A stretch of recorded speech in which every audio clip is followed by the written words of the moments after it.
Ladies and gentlemen, ndadzoka zvekare nema-updates manyama andinogara ndakakubatirai pachannel yenyu. Kana uchingosvika panapa kari kekutanga ndakutokumbirawo chatochikumbiro kuti utange nekusubscribe. Ndoramba ndichingokupai nhau nezvinhu zvakasiyana-siyana zvinenge zvichiitika. Nhasi pane nyaya iri panapa yandiri kusangana nayo yakataurwa naJenfan Muswere.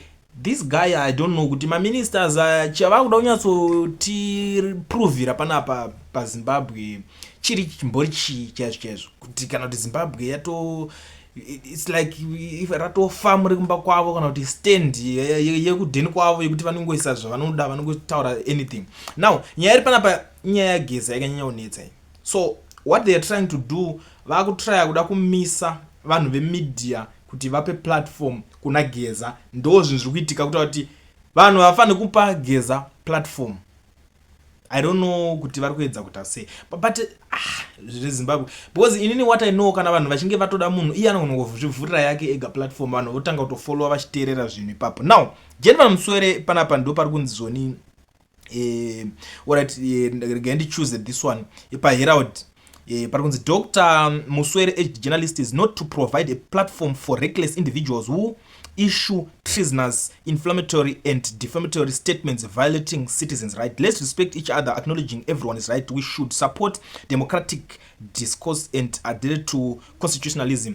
Ndo mashoko akabuda achitaura, but iye manje akatonyatsoita deeper kuti tikutoona vanhu vari kutopa munhu inigirikini yeye chinchima media nigirikini zvekutya zveya zvekuti vajaira kucontrola ZBC. So vachiona izve ZBC kunongotaurwa zvinhu zvavanonzwa kuda ivo zvinoenderana navo, zvisingaenderana navo haumbofoka zvinzwa kana one day, haumbofoka anzwa kana munhu achitaura kuti zvoni ko why president uyu arida kuextend constitution chii chakadaro ichocho, ngaaresign, ngaendomba kwake, haana chaari kumboita chine musoro. Animazvona hazvitaurike paZBC zvinhu izvozvo. Why? Because the control ndo zvavakuda kuita, vakuda kuuya kunocontrola ma-independent media house ese kuti mimi munofanira kudance according to our tune, musape vanhu vari kudai so, musape vanhu platform vanhu kudai so. Problem i1 pazvinhu zvese izvozvo, these guys vanenge vachishandiswa nekutotadza kushandisa pfungwa dzavo, because vanhu vese ma-ministers vanoshandira Zanupf ma-empty vessels, vanhu vakangogadzikwa, vanenge vachingodzwa kuti taura zvakati, itaudai so, vanongodance according to the tune. Asi ma-ministers aya kuti vanoshandisa pfungwa dzavo, hakuna kana one minister unombonzwa achibuda achitaura kuti this is wrong, izvi zvese zvaakurongwa zvamakuda kuita apa hazvisirizvo. Zuro ndizuro pane umwe minister akabuda achinzi alonja nigirikini yefitness,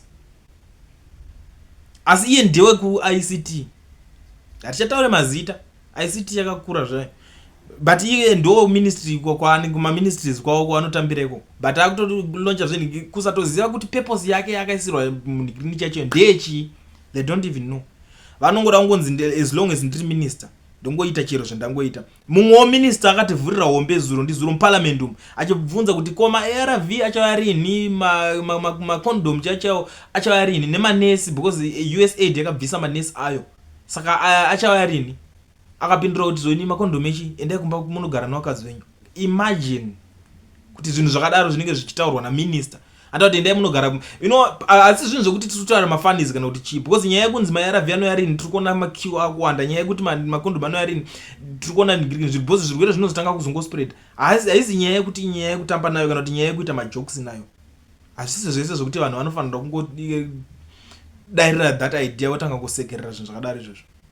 It's not like that. Hazvishande zvichidaro.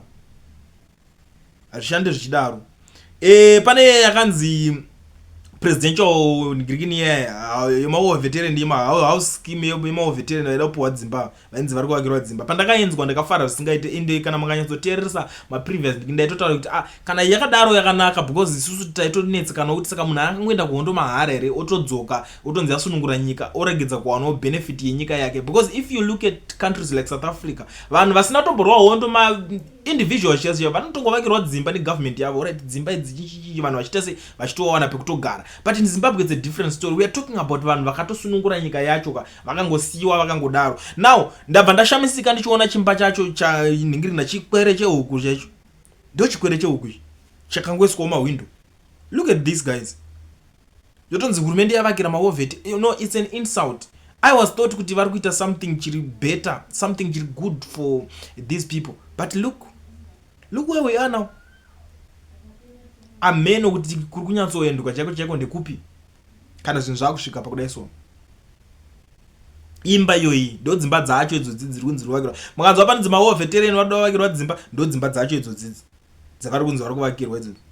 You know, it's better at least chinakisewo nyika. Hatisi kuti zvedu vanhu muno government ifana kuningira kana isina mari, it's okay. Ngava chinakisewo voisawo mapolicies anoita kuti munhu wese akwanise kunyatso benefita paivhu racho iro rakarwirwa racho iro nemawo veterani, so that mawo veterani vane vana vavo vakakwanisawo kuchipindawo munhigiriki imomo vachishandawo, at least vanokwanisa kuchengeta vabereki vavo, at least vanokwanisawo kana kuzovakirawo vabereki vavo dzimba, not kuti vana vacho inotori dhololo, because kunotoda umwe munhu kutoti mwana wake wacho akatozongopindawo kana zvinana mutoriro izvo zvangodai atofanana nemunhu kutoti hatorina mwana kana kuti asitorina mwana atori nani.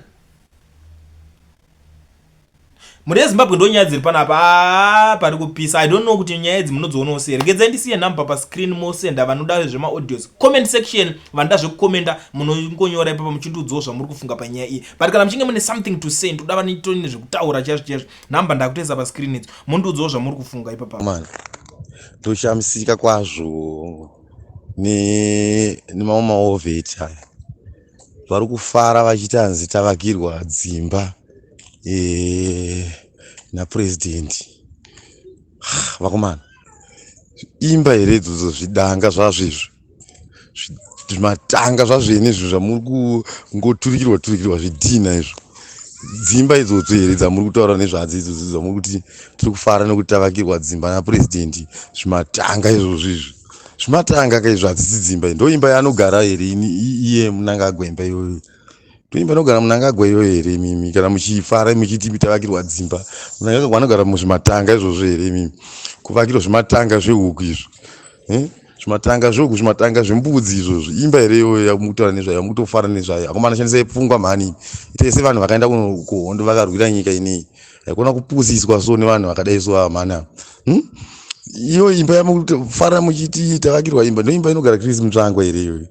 Ndo yaanogara here Chris Mutsvangwa imba iyoyi yamuri kudza muti tavakirwa dzimba taita se tikufara president yechichichichi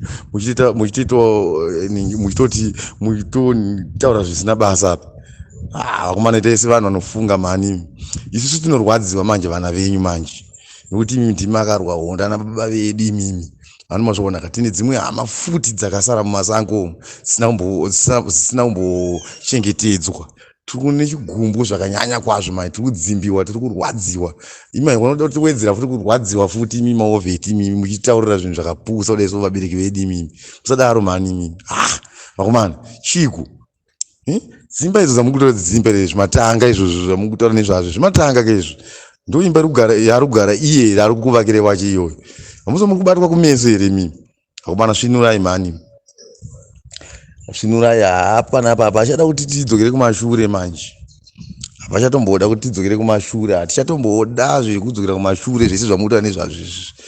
Isi tinoda kuenda kumberi, hanomazvoona zvekudzokera kumashure zvamukuda kuti tidzorera kumashure ndezvazvo zvimwezvo.